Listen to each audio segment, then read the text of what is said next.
And welcome back to the Financially Simple Experience. Today, friends, we want to talk about first base.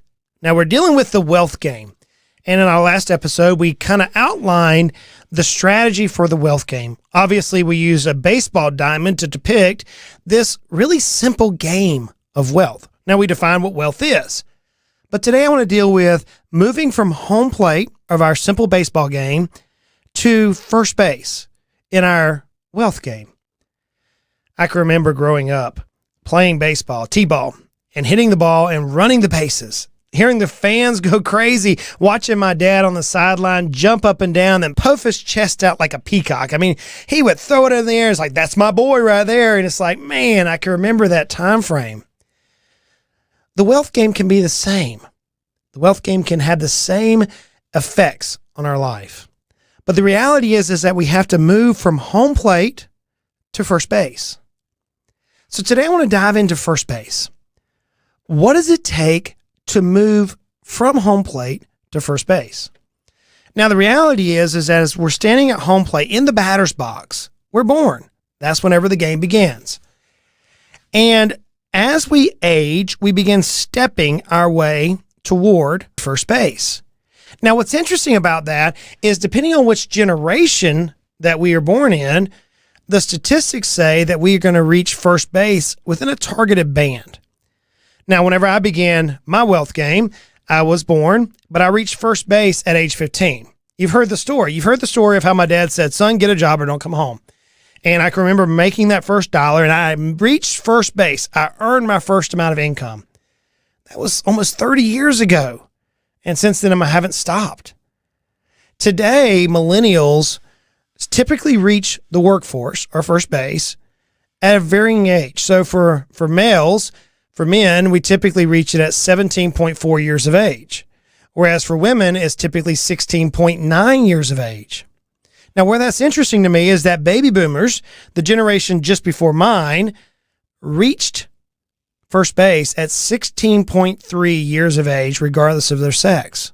So 16.3.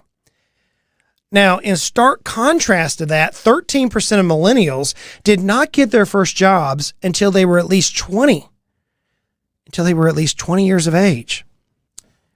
In surveys, one of the most interesting thing about it is that our first job had a profound impact on our career success. The very first job. In fact, almost 60% of respondents said that the very first job they had directly impacted their career choice and their career success. So as we're mentoring our children, perhaps me, as I'm mentoring my children, as perhaps you're yourself, we have several teenagers who listen to the podcast, as you're looking at this first job or the first income, it will impact your future. It'll impact the way you view success. So we place a lot of emphasis. We place a lot of emphasis in researching the first job as we're trying to mold our kids, those of which we're mentoring, or perhaps ourselves, toward that touching, the very first touch of first base. So from home plate to first base, for many, could be a very short time period. Now, what's interesting to me is that each of us have different skill sets. Each of us have different abilities. Each of us have different talents. Each of us have different resources, education, family dynamics, political affiliations, whatever it may be. The game of wealth is not equal. It's not fair. I can remember as a teenager telling my mom, that's not fair. I can remember it clear as day. And she looked at me with her deep, piercing blue eyes and she said, son, life's not fair. As we're mentoring our children, as we're mentoring perhaps some students, as we're even, perhaps yourself, considering this game of wealth, one of the things we have to realize is it's not fair. We're going to reach first base. At least we're aspiring to reach first base, and we all reach it differently. What matters is how we touch the bag. Do we simply run through first, or do we turn the base and look at second? You see, the reality is that for much of the world, they get tied down at first base. Second base becomes a pipe dream. In this game of wealth, our desire is to turn first and head towards second as rapidly as possible. I can remember as a youth, I think it was T-ball, watching my dad on the sidelines. I mean, he would puff his chest out. It's like, that's my boy right there. I can remember those vividly. I can also remember the coaches. Son, you hit a ground ball, run through the bag. And in fact, if we watch professional athletes, you'll see them just push everything they have to run through first base. But what happens next? Typically, if they beat the ball to the bag, now they stand on first and they prepare to advance to second. But what happens? As the pitcher is pitching toward the batter, they're constantly checking the first base runner. It becomes a slow move from first to second.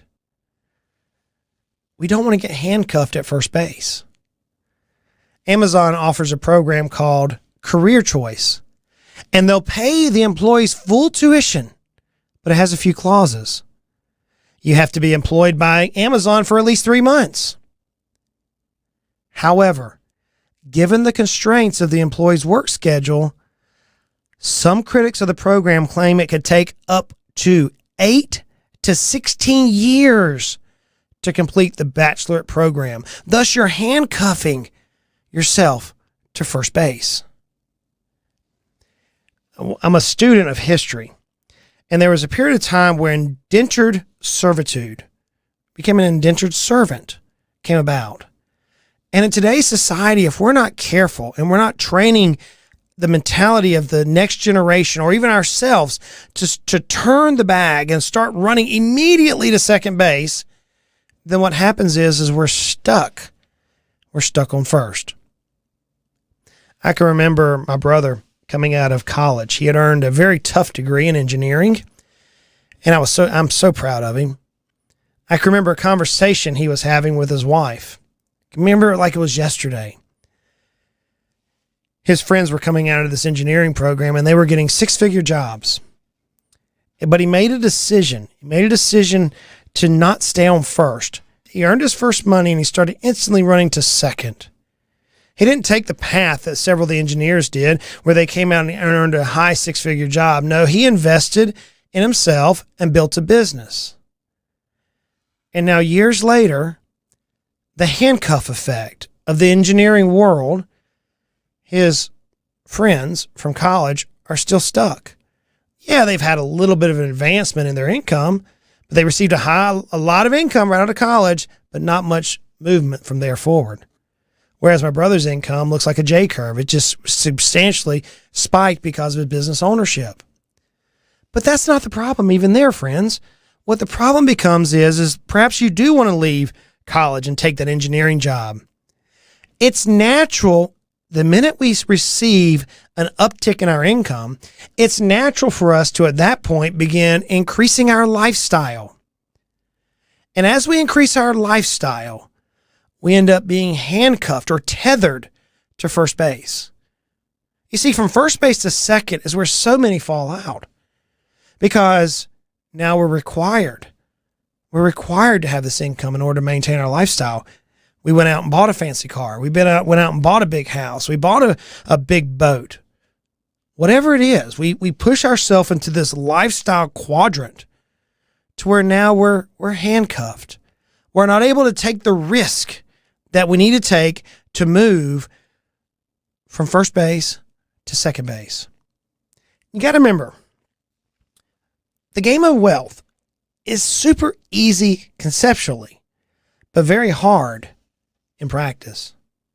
The reality is that, yeah, you spent 12 years plus 4 years in college, or perhaps 8 years, or maybe 10 or 12 years in college, and you come out, you earn you start earning a nice comparable wage for your position that you're in, and you want nice things. I can remember the first time I spent some money on something very nice that I desired. It was shiny. Oh my goodness, it was shiny. In fact, I still have that possession today. It was a shotgun. It was a shotgun. I can remember my dad saying, "You paid how much?" And I was so excited to get that. But within about a month or two, the newness wore off. And now I was looking for the next new nice thing. The trap, the handcuffing of first base. I see people in their 50s, in their 60s. They had so much potential to move from first to second, but for they made some very poor decisions. They were handcuffed by poor money management. They were handcuffed by career aspirations. They were handcuffed by not having a budget. They were handcuffed by not paying themselves first. They've handcuffed themselves to first base. And now to move from first to second seems illogical. It seems impractical. It seems monumental. They don't ever think it'll happen. So what do? We have to think differently about first and second. As we grow in our pursuit of that first paycheck, especially when we're teaching our children owners, as business owners, especially when we're teaching our children, we want them to turn the base, and start looking for second. You see, when you turn your eyes toward not the paycheck, but base number 2, wealth accumulation, paying yourself first, you're more apt to reach it. You know, what's interesting is that every first base, there's a coach. The coach is telling you to run, and you're looking down the baseline. You can look at the coach in your vision, and he's saying, run, or she's saying, run, and you're running through the bag, or they can say, hey, turn it. My first question to you is, who's your coach at this point? You say, man, Justin, I want to be a business owner. I want to own a business. Who's coaching you to reach that goal? You say, as a business owner, look, man, I just now starting to make money. I want to move to second base. Who is coaching you at first base to say, hey, okay, now run, go, you got this? You have to have somebody in your corner. If our first goal is to have income, how does it affect the wealth game if we are the player who runs faster than normal pitfalls? Let's think through this a little bit. We're at first base and we're now turning and we want to go to second. And if our only desire is to have income and we're not thinking about assets, then what happens is we get tied. We're almost like running with lead in our shoes. I've been teaching the children this game by Robert Kiyosaki called Cash Flow. You know, Robert Kiyosaki invented the cash flow quadrant. I love the methodology behind that. Talks about being employed to self-employed to being a business owner to an investor. And there's a logical methodology to move. And this game called Cash Flow is actually getting out of the rat race. And I've been teaching my children that it doesn't matter the income you make. It matters your aspirations, your vision. You see, where so many don't turn the bag as they start attracting, like those engineers, they start attracted to the high income position. When in reality, what we should be doing is taking a leadoff position.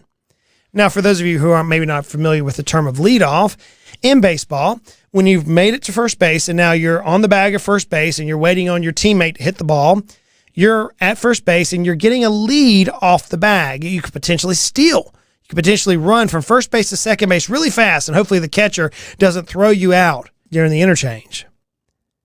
I was watching a player the other day on a highlight reel, and he was leading off the bag a ridiculous amount. And the minute the pitcher turned to throw the ball to first base, he took off running super fast, slid into second, and actually stole the base because of a leadoff.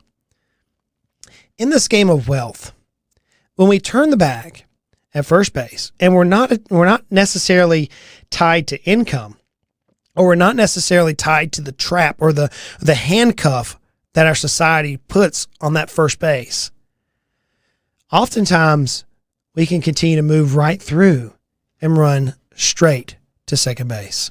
Friends, the lifestyles that we choose at first base is perhaps the single deterrent from us reaching second base. We strive so hard teaching our children and business owners. Most of us are my age that have children that are coming up that listen to the show. We work so hard teaching them to get a good education that we don't teach them the game of wealth. What we want to do is help them avoid this pitfall at first base.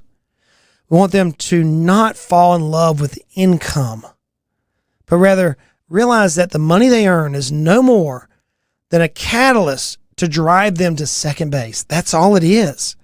It's a game. The wealth game is simple. Income comes in, we invest it. We don't spend it.